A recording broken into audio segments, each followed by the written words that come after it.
itu adalah sampai 17, yaitu ketika doa Yesus yang sangat panjang untuk murid-muridnya dan orang yang percaya kepada dia. Itu dilakukan oleh Yesus pada 3 hari sebelum dia mati atau disalibkan. Secara khusus kalau sampai pada Yohanes 15 ini adalah saat dimana Yesus secara khusus itu kalau dihitung hari, Yesus disalibkan hari Jumat. Jadi ini kejadiannya hari Kamis. Dan waktu Yohanes 15 ini menarik sekali. Waktu Yesus berkata menjelaskan pokok anggur yang benar, dia tidak di tempat yang sama ketika dia ada bersama dengan murid-murid pada waktu membasuh kaki sampai mereka perjamuan dan Yesus menjelaskan tentang penghibur. Yesus lakukan itu semua bersama dengan murid-muridnya di ruang atas. Tetapi untuk menjelaskan mulai dari Yohanes 15 ini, Yesus pergi keluar. Dan dia pergi keluar yaitu ke taman Getsemani di mana dia nanti akan ditangkap. Saudara, itu sebabnya di Yohanes 14 ayat 31 di bagian terakhir dikatakan 14 ayat 31. Tetapi supaya dunia tahu bahwa aku mengasihi Bapa dan bahwa aku telah melakukan segala sesuatu yang telah diperintahkan Bapa kepadaku. Bangunlah, mari kita pergi dari sini. Jadi Yesus mengajak murid-muridnya pergi keluar ke taman itu untuk Yesus siap ditangkap di sana.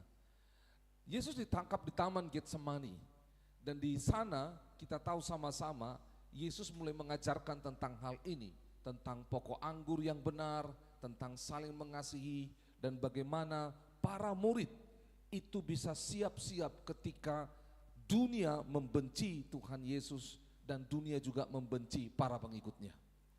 Di dalam kejadian ini, di dalam Yohanes pasal 15 ini, kita tahu sama-sama satu murid yang mengkhianati Yesus, yaitu siapa namanya? Yudas. Dia sudah tidak ada lagi di sana. Jadi ini Yesus berbicara kepada 11 para rasul, 11 muridnya.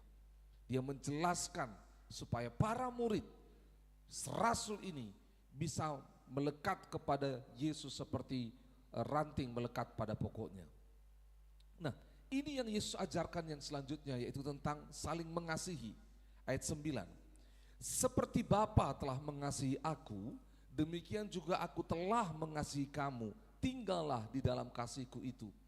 Nah, kita tahu sama-sama Yesus yang adalah Allah dalam bentuk manusia, itu yang dilihat oleh manusia selama ini. Mereka mendengar Allah mengasihi manusia, tetapi bagaimana caranya?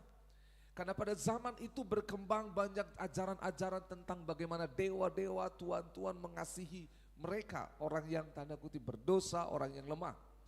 Dan Allah menunjukkan kasihnya kepada manusia melalui Yesus.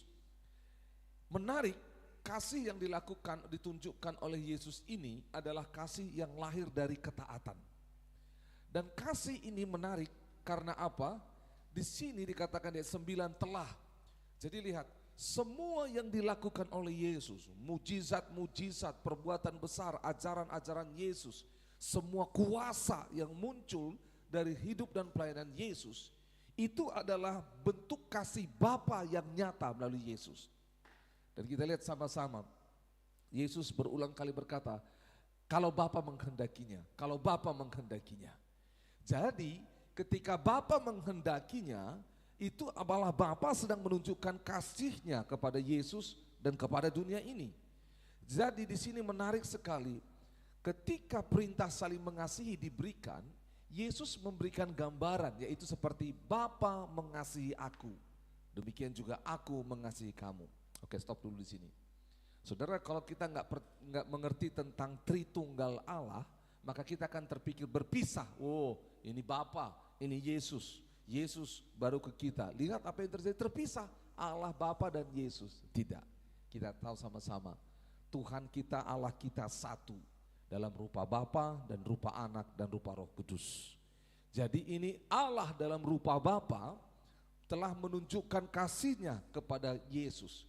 Dan bagaimana Allah menunjukkan kasihnya kepada Yesus, demikian juga dikatakan Yesus menunjukkan kasihnya kepada kita. Artinya apa?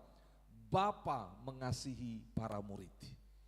Jadi kalau makanya saudara tahu apa yang terjadi ketika Yesus menjelaskan Bapa, murid-murid berkata, tunjukkanlah Bapa itu kepada kami. Apa kata Yesus? Tidakkah kamu tahu aku selama ini bersama-sama denganmu? Barang siapa melihat aku, ia sudah melihat Bapa. Perkataan-perkataan yang kuucapkan ini adalah perkataan dari Bapa. Jadi semua yang dilakukannya.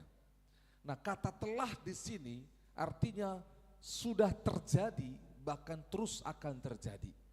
Allah sudah menunjukkan kasih-Nya kepada Yesus, dan Yesus sudah menunjukkan kasih-Nya kepada para murid itu. Ingat baik-baik, kepada para murid. Itu sebabnya kasih yang dikatakan di sini dengan kasih agape itu, dia suruh tinggallah dalam kasih itu. Nah, kalau di atas Yohanes pasal 15 kita dikatakan tinggal, kata tinggal juga di situ. Tinggal di dalam aku, Yohanes 15 ayat 4. Tinggal di dalam aku. Yang selanjutnya di Yohanes 15 pasal 9, tinggal di dalam kasih itu. Dan kita tahu sama-sama, firman Tuhan berkata, Allah adalah kasih. Tinggal di dalam aku, tinggal di dalam Allah, tinggal di dalam Yesus. Yesus adalah kasih, Allah adalah kasih. Jadi sama, ya sama. Ayat 10 dikatakan, jikalau kamu menuruti perintahku, kamu akan tinggal dalam kasihku, seperti aku menuruti perintah Bapakku dan tinggal dalam kasih-Nya. Kita stop dulu di sini. Saudara, karena ini perintah, ini sulit difahami oleh murid-murid. Mengapa? Karena perintah seringkali bukan dalam soal kasih. Perintah itu selalu berbicara tentang sesuatu yang harus dilakukan, betul? Ini dikatakan perintahnya adalah tinggal di dalam kasih, tinggal dalam Kristus. Gimana caranya? Biasakan perintah itu pergi ke sana, pergi ke sini, lakukan ini, lakukan itu. Ada action yang dilakukan. Tetapi murid-murid tidak mengerti apa perintah kasih itu. Dan Yesus menggambarkan bahwa karena perintah itu merupakan sebuah kewajiban. Kasih itu harus menjadi sebuah kewajiban dalam diri murid-murid. Tapi dengar baik-baik, yang kata Yesus ini seperti dia menuruti perintah Bapa, dia mengalami kasih Bapa. Sangat beda pada zaman itu. Kita tahu bahwa orang-orang Yahudi sedang dijajah bangsa Romawi. Mereka diperbudak seperti kaisar atau tentara-tentara memberi perintah kepada para budak, atau kaisar memberi perintah kepada para prajurit. Dan mereka tahu pokoknya perintah itu adalah sesuatu yang dikehendaki oleh Tuhan. Suatu yang berbicara tentang keinginan atau tujuan yang ingin dicapai oleh sang Tuhan. Bagi murid-murid, perintah ini tidak pernah bagi mereka ada perintah tentang mengasihi. Ini pertama kali mereka mendengar perintah dalam perspektif yang berbeda. Sekali lagi, perintahnya selalu berbicara tentang apa yang menyenangkan tuannya, kewajiban untuk pimpinan, atasan, dan semuanya. Tetapi ini sangat berbeda. Dikatakan tinggal dalam kasih itu sama dengan menuruti perintah Bapa. Dan mereka mulai dibawa, sehingga perintah yang dikatakan mengasihi, tinggal dalam kasih ini adalah sesuatu yang berbeda, bukan dari dunia tetapi dari Bapa. Bukan dari dunia tapi dari Bapa. Karena nanti kita akan lihat ada yang namanya kerajaan Allah Bapa, ada namanya kerajaan dunia yang memberi perintah. Tetapi ini Bapa yang memberikan. Ayat 11. Semuanya itu kukatakan kepadamu supaya sukacitaku ada di dalam kamu dan sukacitamu menjadi penuh. Lihat Bapak Ibu Saudara, ini jelas sekali bahwa ini adalah momen-momen terakhir di mana Yesus akan diserahkan. Ini pasti momen perpisahan yang akan menyedihkan. Tetapi di sini ada satu mata air sukacita yang muncul kita dalam penderitaan Yesus, yaitu ketika kita melakukan apa yang diperintahkan Bapa, yaitu saling mengasihi. Dikatakan supaya sukacitaku ada di dalam kamu. Jadi Bapak Ibu Saudara, kita tahu sama-sama hanya 11 rasul pada waktu itu. Pengkhianatnya sudah dikeluarkan, yaitu Yudas sedang pergi untuk menjual Yesus. Jadi ketika Yesus supaya sukacitaku ada di dalam kamu, itu di dalam para rasul itu. Dan sukacitamu menjadi penuh. Yesus berbicara kepada mereka menjadi penuh karena apa? Karena hanya kasihlah yang menjadi perwujudan kepenuhan Allah di dalam Kristus, dan demikian juga kasih yang menjadi perwujudan kepenuhan Allah di dalam para murid. Itu sebabnya di ayat 12 dikatakan, inilah perintahku, yaitu supaya kamu saling mengasihi seperti aku telah mengasihi kamu. Jadi lihat, dia tunjukkan dulu kasih Bapa kepada Yesus, sekarang aku mengasihi kamu. Bagaimana aku mengasihimu, itulah yang kau harus lakukan. Ingat baik-baik, ini menjadi perintah. Mengapa ini penting? Karena di perjanjian lama dikatakan ada perintah daripada perintah daripada Allah. Kalau dikatakan perintah, maka apa yang terjadi? Pikiran murid-murid sebagai orang Yahudi akan kembali kepada apa? Hukum Taurat, atau minimal 10 perintah Allah. Ingat baik-baik, ketika Yesus berkata perintah, ada 2, yang tadi hanya untuk menyenangkan tuan, pimpinan, atasan, dan yang itu merupakan sebuah kewajiban. Yang kedua, ketika dikatakan perintah, maka murid-murid sebagai orang Yahudi, pikiran mereka langsung dengan mudah mengingat Taurat, minimal 10 perintah Allah. Dan di dalam 10 perintah Allah itu semakin dalam, di situ ada dikatakan kasihi Allah. Tetapi di sini ketika dikatakan mengasihi, saling mengasihi, ini menjadi perintah yang menolong mereka untuk bisa bertahan sampai pada kesudahannya. Ketika dikatakan inilah perintahku, yaitu supaya kamu saling mengasihi seperti aku telah mengasihi kamu. Yesus tahu bahwa akan terjadi satu masa di mana mereka akan dikoncang, mereka tercerai-berai. Tetapi kalau saling mengasihi, mereka menjadi penuh, menjadi satu, tidak terpisah satu dengan yang lain. Kasih yang diajarkan oleh Yesus ini menjadi kekuatan bagi para murid untuk apa yang akan terjadi ke depan. Itu sebabnya dia jelaskan di ayat 13, tidak ada kasih yang lebih besar daripada kasih seorang yang memberikan nyawanya untuk sahabatnya. Yesus semakin membuat lebih jelas lagi, kasih itu tadi pertama perintah, seperti model Bapa mengasihi aku mengasihimu, dan ini menjadi perintahku kepadamu. Kalau engkau lakukan perintah ini, engkau sedang menaati Bapa. Kalau kau lakukan perintah ini, maka apa yang terjadi? Sukacitamu akan penuh. Mengasihi Allah adalah sumber sukacita. Lalu Yesus tunjukkan kasih yang dimaksud adalah kasih yang lebih besar, kasih yang terbesar, yaitu seorang memberikan nyawanya untuk sahabat-sahabatnya. Kita berhenti sebentar. Bapak Ibu Saudara tahu apa yang terjadi? Disinilah momen di mana Yesus menggunakan kata sahabat kepada para murid. Yesus menggunakan sebutan bagi banyak, ada pertama banyak orang percaya, pengikut, murid, dan di sini dia menggunakan sebuah kata sahabat-sahabat. Saudara, kata sahabat di dalam dunia zaman sekarang dengan zaman pada zaman Yesus itu sangat beda. Sangat berbeda. Karena level sahabat itu sangat tinggi. Level sahabat itu berbicara tentang satu kualitas hubungan yang sangat dalam. Level sahabat ini berbicara tentang sebuah tingkat kepercayaan yang lebih daripada yang lain. Itu sebabnya dikatakan sahabat di sini memberikan nyawa. Di kitab Amsal dikatakan ada sahabat yang lebih dekat daripada apa? Keluarga. Bayangkan saudara, kita tahu sama-sama bahwa keluarga sebenarnya yang paling dekat, tapi ini ada sahabat. Ketika Yesus bicara soal sahabat, maka apa yang terjadi? Pikiran murid-murid melayang karena hanya satu pribadi yang pernah dipanggil oleh Allah sahabatnya di muka bumi. Siapa itu? Abraham. Kita buka sama-sama Yohanes 2 ayat 23. Yohanes 2 ayat 23. Dikatakan, dengan jalan demikian genaplah nas yang mengatakan, lalu percayalah Abraham kepada Allah, maka Allah memperhitungkan hal itu kepadanya sebagai kebenaran. Karena itu Abraham disebut sahabat Allah. Saudara dengar baik-baik. Posisi para murid pada waktu itu tidak memungkinkan mereka untuk menjadi sahabat Allah. Mengapa? Karena mereka tahu latar belakang mereka.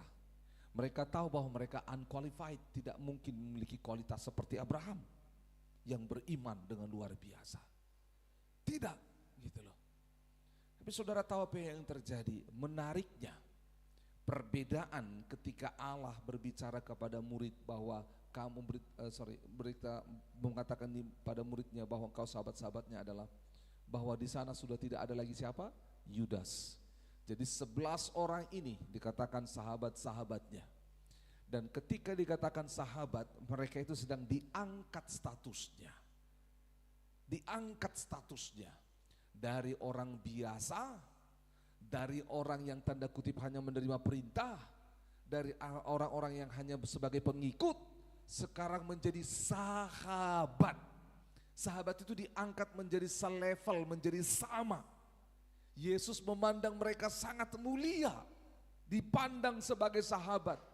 Itu sebabnya dikatakan kasih yang terbesar adalah ketika seorang memberikan nyawanya untuk sahabat-sahabatnya. Engkau dulu berdosa, maka aku mati bagimu supaya kau punya kesempatan untuk menjadi sahabat Allah. Dari sini Yesus sedang memberikan gambaran kepada seluruh dunia, apapun masa lalu kita, bahwa dia ketika dia berikan nyawanya, dia ingin kita bukan hanya selamat tetapi menjadi sahabatnya. Makanya dia lanjut ayat 14, kamu adalah apa? Sahabatku, jikalau kamu berbuat apa yang kuperintahkan kepadamu. Dengar baik-baik, anugerah menjadi seorang sahabat daripada Allah. Tetapi ada tanggung jawab, yaitu melakukan perintah daripada Yesus. Lakukan perintahnya. Ingat baik-baik, sahabat memiliki satu fungsi atau peran yang sangat dekat di dalam diri Yesus. Dan dia berkata, kamu adalah sahabatku jika kau berbuat apa yang kuperintahkan kepadamu. Saudara, kata sahabat di sini yang Yesus ulangi itu dikatakan dalam versi singular, yaitu manunggal. Enggak boleh ada sahabat yang lain. Hanya satu, Yesus. Hanya kamu bersahabat denganku, tidak bisa bersahabat dengan yang lain. Maka dikatakan Yakobus 4 ayat 4. Ini menarik. Yakobus 4 ayat 4. Ini dicatat. Hai kamu orang-orang yang tidak setia, tidakkah kamu tahu bahwa persahabatan dengan dunia adalah permusuhan dengan Allah? Jadi barang siapa hendak menjadi sahabat dunia ini, ia menjadikan dirinya musuh Allah. Jadi lihat, Yesus sedang menghususkan murid-murid, membawa murid-murid keluar dari tanda kutip realitas dunia ini untuk mengerti realitas kerajaan Allah. Bukan dunia tetapi kerajaan Allah, dipisahkan untuk boleh menikmati persekutuan dengan Yesus, sehingga mereka tahu bahwa Yesus memilih mereka menjadi sahabatnya. Dan ketika dikatakan menjadi sahabatnya, artinya apa? Jangan bersahabat dengan dunia ini, karena persahabatan dengan dunia ini membuat mereka menjadi musuhnya Allah.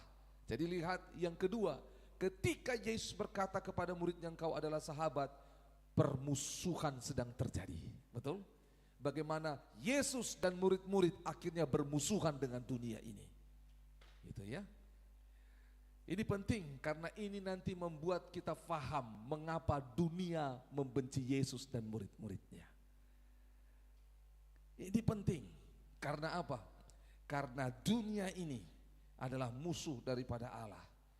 Itu sebabnya dikatakan ayat yang ke-15, aku tidak menyebut kamu lagi hamba, sebab hamba tidak tahu apa yang diperbuat oleh tuannya, tetapi aku menyebut kamu apa? Sahabat.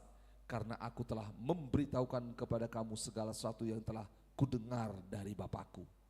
Saudara tahu, pada zaman itu ketika dikatakan hamba, dia hanya melakukan perintah, tetapi tidak tahu tujuannya apa, alasannya apa, dan apa yang akan dikerjakan di depan. Tidak.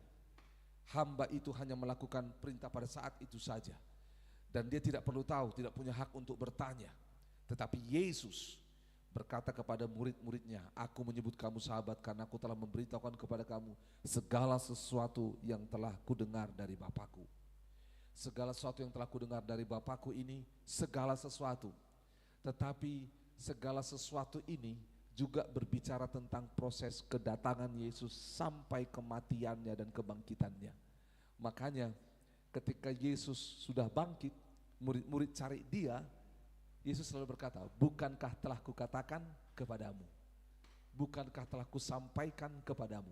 Jadi hal-hal yang Bapa telah rancang untuk kematian kebangkitan Yesus sudah disampaikan kepada murid-murid. Semua yang didengar oleh Yesus dari Bapa sudah disampaikan. Menarik sekali. Inilah sahabat. Sahabat yang pertama tadi apa? Diangkat kedudukannya, diangkat posisinya. Yang kedua, dia dipercaya. Ada dalam momen tertentu, ada dalam posisi momen hal-hal yang penting di dalam hidup bersama dengan Yesus. Ketiga, sahabat itu dia tahu apa di dalam isi hati daripada sahabatnya, yaitu Yesus. Ayat 16, bukan kamu yang memilih aku, tetapi akulah yang memilih kamu. Dan aku telah menetapkan kamu supaya kamu pergi dan menghasilkan buah, dan buahmu itu tetap, supaya apa yang kamu minta kepada Bapa dalam namaku diberikannya kepadamu.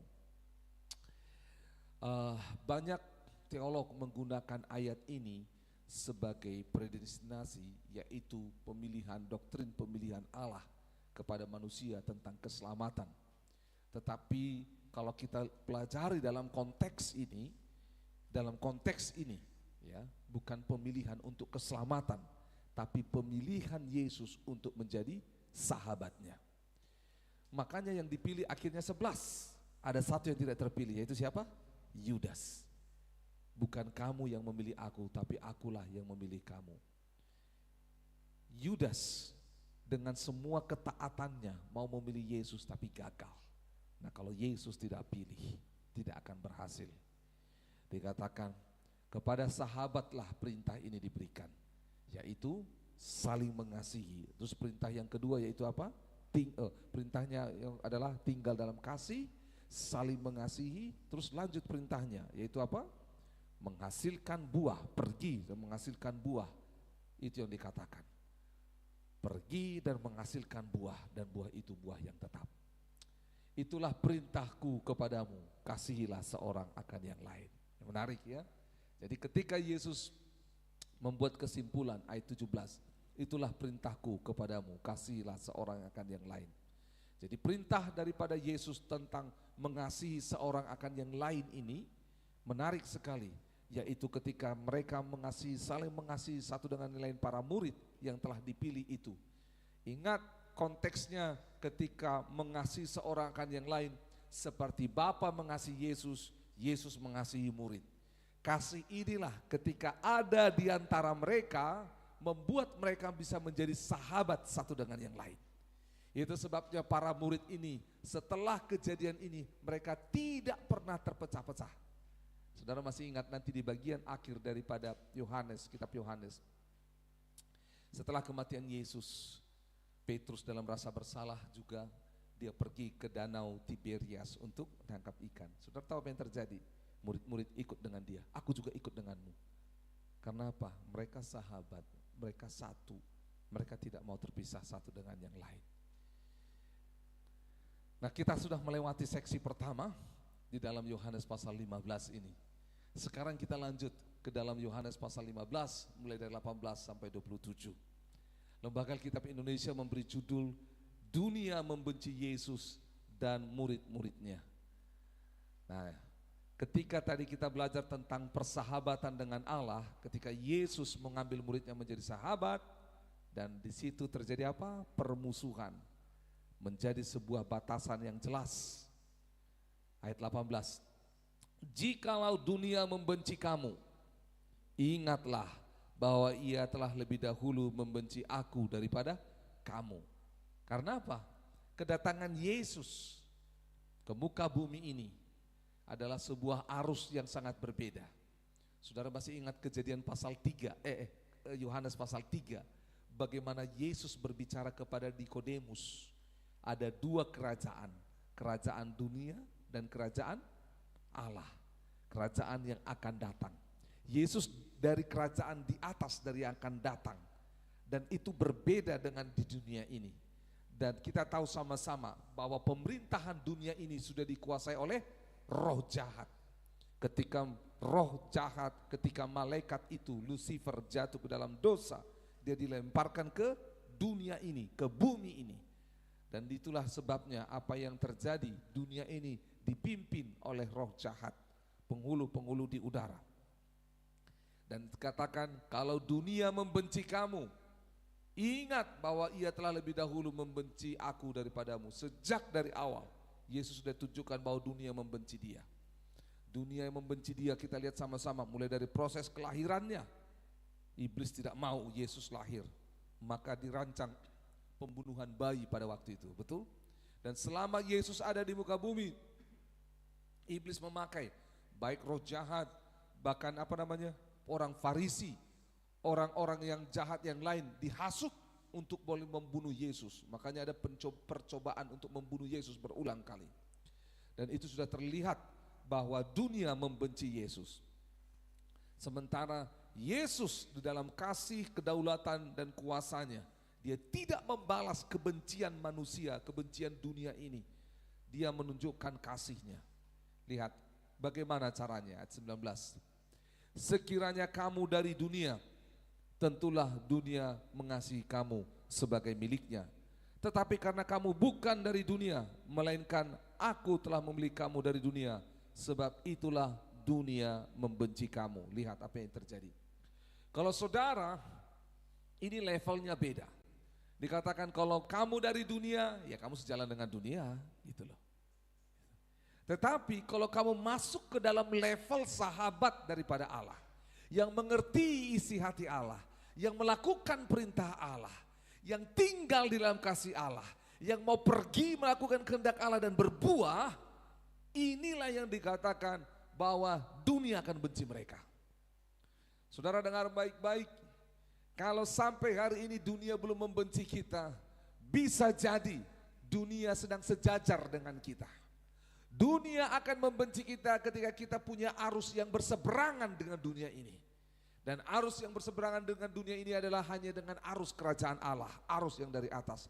Itu sebabnya sebagai orang percaya, orang Kristen, kalau kita hidup seturut dengan dunia ini, bahasa lain di kitab Galatia, hidup seturut dengan daging, maka tidak akan dibenci. Karena tujuan iblis adalah membuat kita menjadi duniawi. Itu loh ya. Ayat 20, ingatlah apa yang telah kukatakan kepadamu. Seorang hamba tidaklah lebih tinggi daripada tuannya. Jikalau mereka telah menganiaya aku, mereka juga akan menganiaya kamu. Jikalau mereka telah menuruti firmanku, maka mereka juga akan menuruti perkataanmu. Saudara lihat ini, Yesus sudah angkat mereka posisinya dari hamba menjadi sahabat. Dan Yesus mengajar mereka tentang seorang hamba. Kita tahu sama-sama tentang seorang hamba yang ada di perjanjian baru ketika Yesus ada. Masih ingat ketika perwira dan hambanya yang disembuhkan tentang perkataan dan semuanya. Yesus memberikan sesuatu kepada mereka tentang ajaran ini. Hamba tidak lebih tinggi dari tuannya. Kalau mereka menganiaya aku, Yesus yang adalah Tuhan, kalau dianiaya, maka pengikutnya juga akan dianiaya. Begitu loh. Jikalau mereka menuruti firman-Ku, mereka juga akan menuruti perkataanmu. Artinya apa? Yesus sebagai Tuhan, kalau diikuti apa yang dilakukan oleh Tuhan dan murid-murid ini sebagai pelaku firman, maka orang lain itu pun akan menuruti perkataan daripada para murid. Faham maksudnya ya? Jadi hal baik yang dialami oleh Yesus akan dialami oleh para murid sahabatnya. Tapi hal buruk yang dialami oleh Yesus karena dunia membenci Yesus akan juga dialami oleh para murid. Yesus ketika menyampaikan ini, dengar baik-baik. Sebelum ini semua terjadi, dia sudah berikan perintah sebelumnya. Yang pertama ada kasih, yang kedua bicara tentang sahabat. Yesus sedang memberikan sebuah garansi, sebuah jaminan. Bahwa ketika dunia membencimu, ingat ada kasih Bapa bagimu. Ketika dunia menolakmu, ada Allah Bapa dalam kasih dari kerajaan di atas menerimamu. Dan dengar, di dalam kebencian itu aku sudah mati bagimu sebagai sahabatmu. Artinya apa? Waktu dunia membenci murid-murid, Yesus sedang bela murid-murid sampai titik darah penghabisan, sampai dia mati. Dia sedang menunjukkan kualitas persahabatannya. Makanya dia katakan ayat 21, tetapi semuanya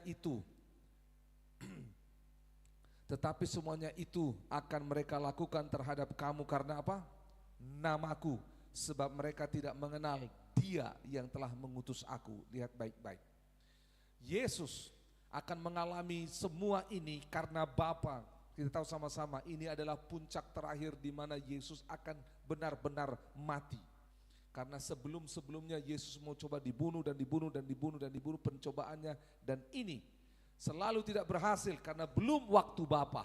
Dan ini akan terjadi karena memang by design telah ditentukan oleh Bapa. Karena namaku, karena Yesus.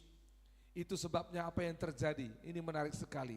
11 orang ini mati karena nama Yesus. Tapi satu orang murid yang tidak menjadi sahabat Yesus, dia mati bukan karena nama Yesus, tapi dia mati karena apa? Karena namanya sendiri. Ini menarik sekali ya. Semuanya ini mereka lakukan karena namaku. Mereka akan menganiaya murid-murid. Ayat 20 tadi, mereka akan menangkap. Mereka lakukan seperti apa yang dilakukan kepada Yesus. Karena Yesus, karena mereka mengikuti. Karena apa? Tidak mengenal Bapa yang mengutus aku, tidak mengenal Allah. 22, sekiranya aku tidak datang dan tidak berkata-kata kepada mereka, mereka tentu tidak berdosa. Tetapi sekarang mereka tidak mempunyai dalih bagi dosa mereka. Barang siapa membenci aku, ia membenci juga Bapakku. Saudara lihat di ayat 22 ini, kalau Yesus tidak datang berbicara tentang kebenaran, mereka tidak tahu bahwa mereka berdosa dan mereka akan tinggal dalam dosa. Ini menarik. Ayat ini sangat dalam. Sekali lagi saya bacakan, sekiranya aku tidak datang dan tidak berkata-kata kepada mereka, mereka tentu tidak berdosa. Tetapi sekarang mereka tidak mempunyai dalih bagi dosa mereka. Saudara tahu apa yang terjadi? Secara khusus pada waktu kedatangan Yesus, kita tahu sama-sama, dia pertama-tama datang membawa berita itu kepada bangsa Israel. Bangsa Israel ini menganggap mereka adalah bangsa yang paling kudus karena mereka hidup sesuai dengan hukum Taurat, hukumnya Allah.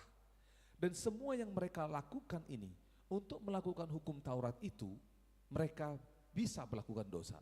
Atau sekalipun berdosa, mereka akan tetap gunakan hukum Taurat itu. Untuk mencapai hukum Taurat itu, berdosa pun dilegalkan. Itu sebabnya Yesus datang dan berbicara kepada mereka. Contoh, saudara lihat ayat 22 ini. Yesus bilang begini, siapa di antaramu yang mau datang beribadah pada hari Sabat, yang tidak melepaskan dombanya yang sedang terikat atau sedang jatuh di dalam, yang tidak menolong dombanya yang sedang terperosok ke dalam lubang. Lihat. Padahal waktu Yesus sampaikan itu, ada seorang wanita yang sudah sekian puluh tahun, dia itu membutuhkan apa? Kelepasan. Dia bungkuk. Dia dihinggapi oleh roh jahat sehingga dia bungkuk seumur hidupnya. Dan Yesus sembuhkan dia. Lalu waktu sembuh dia, semua bilang apa? Ada banyak hari di mana bekerja untuk melakukan mujizat. Kenapa kau lakukan hari ini? Betul? Mereka protes. Lalu Yesus bilang, siapa di antaramu yang datang beribadah hari ini pada hari Sabat, kalau lembunya jatuh ke dalam lubang, tidak diangkat, tidak dilepaskan. Jadi lihat, mereka milih. Jadi mereka berpikir itu bukan dosa, tetapi ketika tidak sesuai dengan keinginan mereka, itu baru dosa.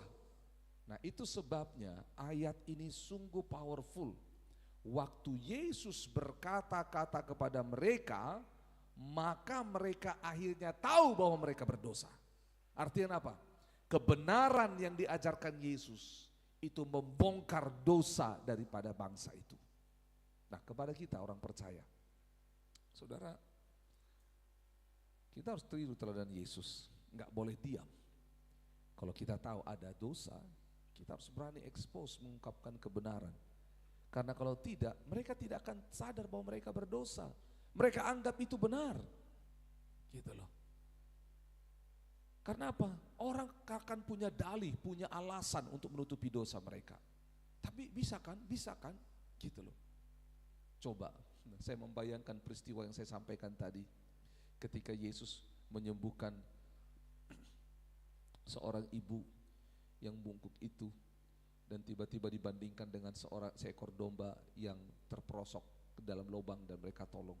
Saya membayangkan bagaimana kakunya keadaan pada waktu itu, gitu loh ya. Gitu loh. Mau alasan apa lagi? Alasan apa lagi? Mau alasan apa lagi? Masih ingat perempuan yang berzina, yang semua mereka mau lempar. Mereka sedang menguji Yesus. Yesus bilang apa? Barang siapa tidak berdosa, hendaklah ia melemparnya. Saudara tahu apa yang terjadi? Sebelum Yesus berbicara soal kebenaran, mereka menganggap diri mereka kudus. Kami tidak berdosa. Kami berhak untuk menganiaya dia. Gitu loh. Mungkin yang lain di situ tidak sedang jatuh dalam dosa perzinahan, karena perempuan sedang dosa berzina, tapi mereka punya dosa yang lain. Itu sebabnya kebenaran yang dibawa Yesus itu menyentuh seluruh aspek kehidupan.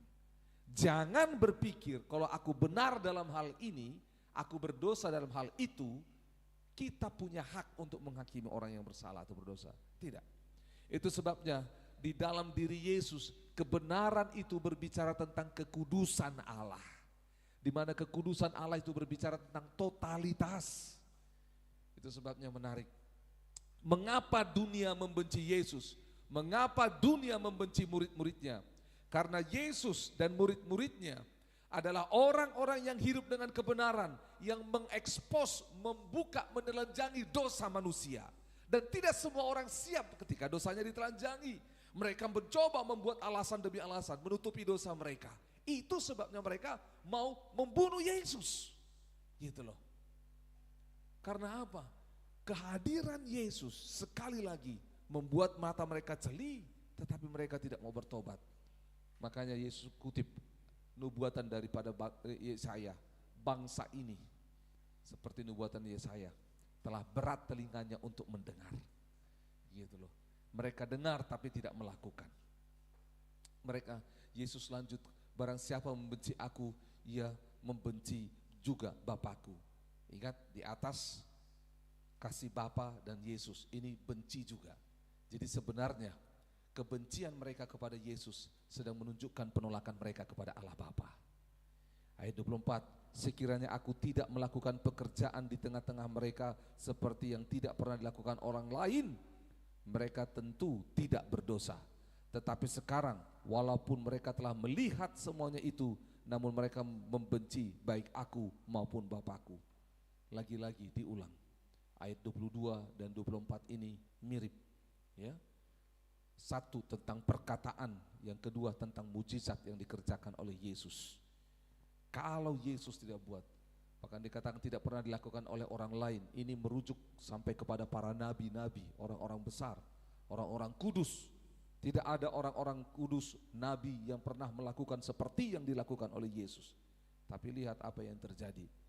Walaupun mereka melihat semuanya itu di atas, walaupun mereka mendengar semua perkataan Yesus, perkataan kebenaran, ini ayat 24, perbuatan mujizat adalah kebaikan, tetap mereka membenci Yesus maupun Bapakku. Saudara, ini menarik. Mengapa? Karena bangsa itu menginginkan Allah di dalam kehendak mereka, Allah yang sesuai dengan selera mereka. Di mana Allah berkata, aku bukan Allah yang hidup sesuai dengan seleramu. Itu sebabnya mereka membenci Yesus, membenci Allah Bapa. 25, tetapi firman yang ada tertulis dalam kitab Taurat mereka harus digenapi. Mereka membenci aku tanpa alasan. Saudara, ayat ini menarik. Ketika dikatakan mereka membenci aku tanpa alasan, sebenarnya mereka punya alasan. Tetapi kenapa Yesus mengatakan hal ini? Supaya kita tahu bahwa di balik semua itu ada yang namanya penguasa kegelapan yang memaksa mereka untuk membenci Yesus. Itu loh. Ayat ini diambil dari Mazmur pasal 35 ayat 19. Dikatakan, Janganlah sekali-kali bersukacita atas aku orang-orang yang memusuhi aku tanpa sebab, atau mengedipkan mata orang-orang yang membenci aku tanpa alasan. Itu dari Mazmur pasal 35:19 seperti yang dialami oleh Daud. Juga diambil dari Mazmur pasal yang ke-69 ayat 5. Orang-orang yang membenci aku tanpa alasan lebih banyak daripada rambut di kepalaku. Terlalu besar jumlah orang-orang yang hendak membinasakan aku, yang memusuhi aku tanpa sebab. Aku dipaksa untuk mengembalikan apa yang kurampas. Saudara tahu apa yang terjadi? Yesus sedang menggambarkan seperti Daud. Orang-orang yang membenci dia pada waktu itu adalah siapa? Saul. Nah, dikatakan tanpa sebab, sebenarnya sudah tahu sebabnya. Tetapi di balik itu, Saul sudah tahu bahwa dia tidak harus membenci Daud karena alasan yang tidak tepat, tetapi bagaimanapun Daud menjelaskan, dia akan tetap membenci. Bagaimanapun Daud menjelaskan kepada Saul, Saul akan tetap membenci Daud. Karena apa? Ini bukan soal kemampuan Daud menjelaskan masalah ini, bukan. Bukan kemampuan logika, bukan. Tetapi ada roh di balik itu yang mengendalikan sehingga Saul ingin terus membunuh Daud. Ingin terus. Daud udah punya kesempatan untuk balas membunuh, tetapi dia tidak lakukan. Yesus ketika dia berkata ayat 25 ini, dalam kitab Taurat digenapi, mereka membenci aku tanpa alasan.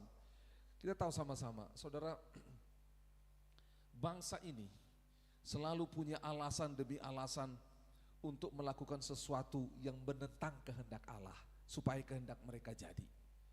Dan ini sangat-sangat tidak selaras dengan yang namanya kehendak daripada Bapa. Ingat baik-baik, sejak dari awal mereka ini ingin membuat Tuhan seperti yang mereka mau. Masih ingat ketika mereka keluar dari Mesir, mereka ada di dalam padang gurun selama 40 tahun itu. Mereka itu ingin membuat Allah seperti yang mereka mau. Padahal mereka sudah lihat Allah membelah apa? Lautan.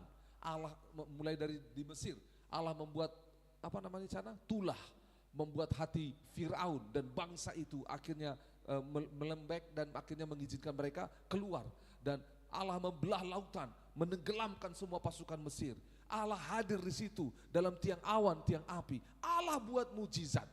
Saudara tahu lihat apa yang terjadi? Semua mereka sudah lihat kebesarannya Allah itu, tetapi mereka tetap ingin punya Allah versi mereka sendiri. Makanya mereka membuat patung lembu emas. Nah saudara, itu sebabnya dikatakan mereka membenci aku tanpa alasan. Itu salah satunya mengarah karena apa? Kehendak mereka, selera mereka tidak sama seperti daripada apa yang telah Tuhan tetapkan bagi mereka. Allah tidak mau hal ini terjadi. Allah mau supaya mereka dikembalikan kepada kebenaran.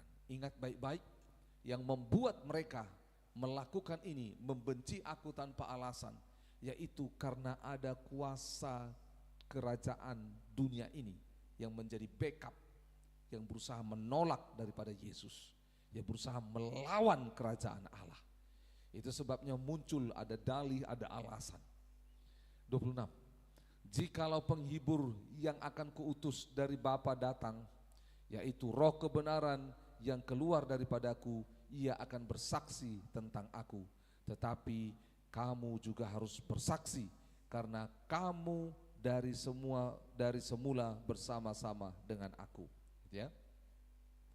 Yesus setelah menjelaskan tentang saling mengasihi, ketika saling mengasihi ini akan menjadi kekuatan yang membuat kamu menjadi penuh dan ingin membuat kamu bisa bertahan melawan dunia ini. Dan posisimu pada waktu itu akan menjadi seperti sahabatku yang aku bela sampai ke penghabisan darahku, dan buktinya aku berikan nyawa. Dan ketika kamu menjadi sahabatku, dunia akan membencimu dan mereka akan punya banyak cara untuk menghentikannya. Dan Yesus berkata, engkau tidak sendiri. Dia sudah menjanjikan penghibur itu di dalam Yohanes sebelumnya, di ayat Yohanes yang ke-14, pasal 14, dia jelaskan tentang penghibur yang adalah Roh Kudus. Dia kembali ingatkan Dia kembali ingatkan, kalau penghibur yang kuutus itu datang, itu namanya roh kebenaran. Dia akan bersaksi tentang aku. Karena sekali lagi, ingatlah, mereka akan dibenci karena nama Yesus. Dan mereka berkata, kenapa ini bisa terjadi? Roh Kuduslah nanti akan menjelaskan. Mereka akan dikejar, mereka akan dibenci, mereka akan dibunuh, mereka akan di tanda kutip, mereka akan diburu. Kita tahu sama-sama selanjutnya, bahkan sampai pada akhir hidup mereka, mereka akan disiksa. Tapi Yesus sudah menjamin akan ada penghibur yang akan menjelaskan mengapa semua itu terjadi. Artinya apa? Bapak Ibu Saudara, jika kita sahabat Kristus hidup sesuai dengan kehendak Allah, kita enggak, kenapa kamu benci saya tanpa alasan? Saudara pernah mengalami kejadian seperti itu? Enggak ada angin, enggak ada hujan, tiba-tiba orang marah benci sama kita. Kita enggak ngerti, tapi dengar baik-baik, kita akan paham. Karena ada roh kebenaran yang akan mengajarkan kita. Ada masa di mana dunia ini sedang membuat menekan saudara sebagai sahabat Allah. Ada masa di mana dunia ini sedang membatasi, sedang menekan hidup kita dan kita tidak paham. Kita nggak tahu apa alasan pimpinan melakukan hal ini pada saya. Tapi ingatlah, akan ada namanya roh kebenaran yang akan menolong kita mengerti. Dan roh kebenaran ini akan menyingkapkan semuanya. Sehingga semua dosa, semua dalih, semua alasan itu akan muncul. Nah, ketika semua ini dialami, Roh Kudus itu secara pribadi akan bersaksi kepada kita. Namun kita juga akan harus bersaksi, karena apa? Ketika semua ini dialami oleh para murid, dengan bantuan kuasa Roh Kudus penghibur, mereka ini akan kuat menjadi saksi mata dari semua ajaran dan perbuatan Yesus. Dan mereka dikatakan, sejak semula bersama-sama dengan aku. Karena ada satu orang yang tidak bersama-sama dengan mereka lagi, yaitu siapa? Yudas Iskariot. Tidak menjadi sahabat, tidak sama-sama sampai pada akhirnya. Dia bukan bilangan daripada orang-orang yang dipilih Allah untuk pergi dan menghasilkan buah yang tetap. Maka yang dikatakan kamu harus bersaksi, kamu harus pergi, kesaksianmu akan menghasilkan buah yang tepat dan tetap. Karena kesaksian tentang perbuatan Kristus, kesaksian tentang kasih Allah, itulah yang terjadi. Oleh sebab itu, Bapak Ibu Saudara, kita bersyukur dari Bible Study malam hari ini. Bagaimana caranya? Kita jawab ya. Bagaimana caranya tetap mengasihi di tengah-tengah dunia yang membenci kita? Bagaimana caranya mengasihi jika dunia membenci kita? Yang pertama, caranya adalah tinggal di dalam kasih. Kata tinggal dalam kasih ini artinya dipenuhi oleh kasih. Nah, jadi sebesar apapun dunia membenci kita, karena kasih Allah itu penuh di dalam kita, maka apa yang terjadi? Dunia nggak bisa. Ingat ya, sehebat apapun level kebencian dunia, tapi karena kasih Allah penuh dalam kita, maka itu tidak akan bisa merusak hidup kita. Itu yang pertama. Bagaimana cara mengasihi jikalau dunia membenci kita? Tinggal dalam kasih Allah. Tinggal dalam kasih Allah itu sama dengan tinggal di dalam Kristus dengan melakukan perintahnya, menuruti perintahnya. Yang kedua, bagaimana cara mengasihi? Yaitu dengan cara apa? Hidup sebagai sahabat Kristus, sahabat Allah. Sahabat ini di atas level daripada orang percaya saja. Karena orang percaya hanya mengaku tentang imannya kepada Tuhan, tetapi tidak melakukan perintahnya. Hidup sebagai sahabat ini masuk kepada level di mana kita menjadi orang yang dipercaya oleh Allah, yang mengerti isi hati Allah. Sehingga ketika dunia membenci kita, kita mengerti karena apa? Yesus adalah sahabatku. Aku bersahabat dengan Yesus, maka persahabatanku hanya dengan Yesus, bukan dengan dunia. Pada saat itu pula dunia pasti membenci. Jadi tahu bahwa ketika dunia membenci aku harus tempatkan diriku sebagai sahabat Kristus, supaya aku berespon seperti Kristus, bukan berespon seperti dunia. Yang ketiga, Bagaimana caranya mengasihi jika dunia membenci kamu? Yaitu dengan kita tahu bahwa panggilan kita sebagai orang percaya adalah akan mengalami aniaya ketika kita mengikut Yesus. Dikatakan di 21 itu, semua ini mereka lakukan karena namaku. Artian kita mungkin tidak punya sesuatu yang akan dibenci oleh orang dalam diri kita, tetapi keimanan kita kepada Kristus itu menjadi alasan dunia ini membenci kita. Oleh sebab itu, bagaimana caranya untuk mengatasi ketika dunia membenci kita? Kita sadar bahwa kebencian dunia, kuasa roh jahat dunia ini memang jalannya ingin membenci kita. Jadi gak usah, aduh kenapa ya, tidak. Tapi terima panggilan kita bahwa hidupku kalau dibenci dunia ini itu natural, itu normal.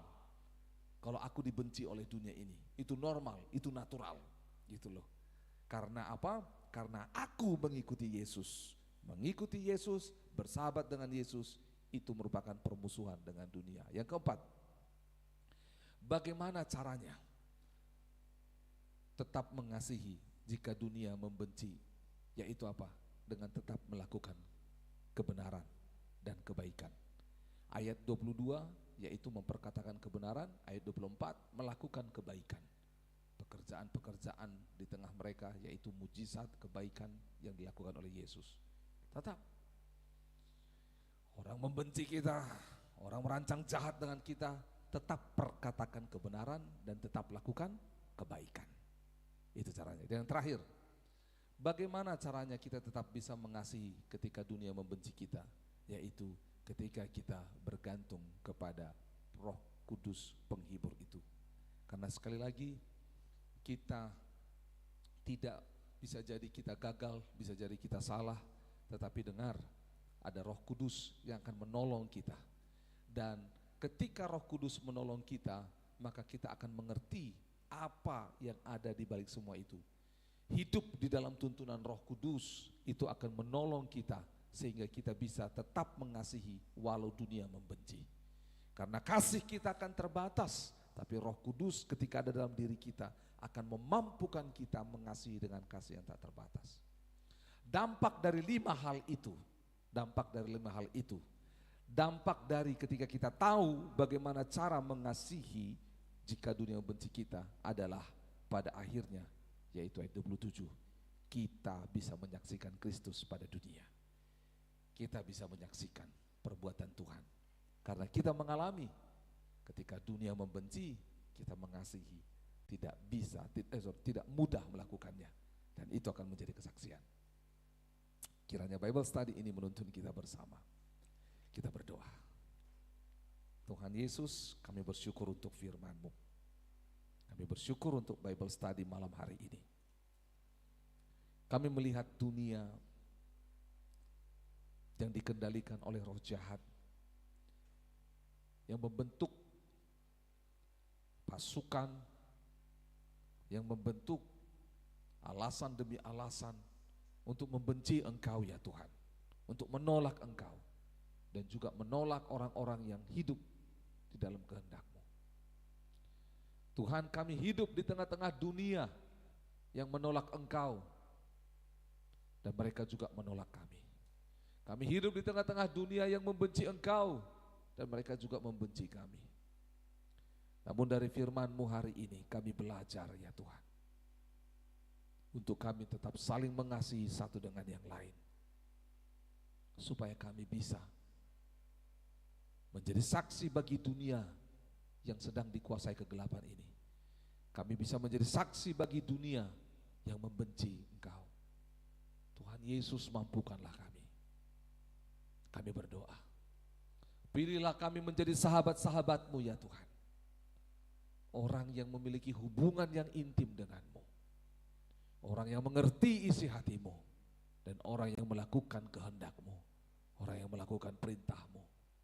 Tolong kami Tuhan untuk sampai ke sana. Angkat kami Tuhan untuk menjadi sahabat-Mu, supaya kami bisa sanggup menghadapi dunia yang membenci Engkau dan membenci kami. Tuhan, kalau hari-hari ini siapapun di antara kami yang mengalami hal ini. Kami sedang mengalami ditekan oleh dunia, dibenci oleh dunia. Buatlah kami sadar bahwa sejatinya sejak dari dahulu Engkau dan semua pengikut-Mu akan dibenci oleh dunia ini. Tapi tolonglah kami untuk boleh terus memperkatakan dan hidup dalam kebenaran. Tolonglah kami terus untuk boleh melakukan kebaikan, tidak membalas kebencian dan kejahatan mereka, tapi dengan kebaikan Allah. Urapilah kami Roh Kudus, supaya pada akhirnya itu menjadi kesaksian, sehingga dunia tahu bahwa Engkau mengasihi kami sampai pada kesudahannya, dan dunia tahu bahwa Engkau mengasihi mereka. Terima kasih untuk firman-Mu. Tuhan, tolonglah kami. Di dalam nama Tuhan Yesus kami berdoa, kami melakukan firman-Mu. Haleluya. Amin. Puji Tuhan. Demikian Bible study kita malam hari ini. Sampai bertemu dalam Bible study selanjutnya. Tuhan Yesus memberkati.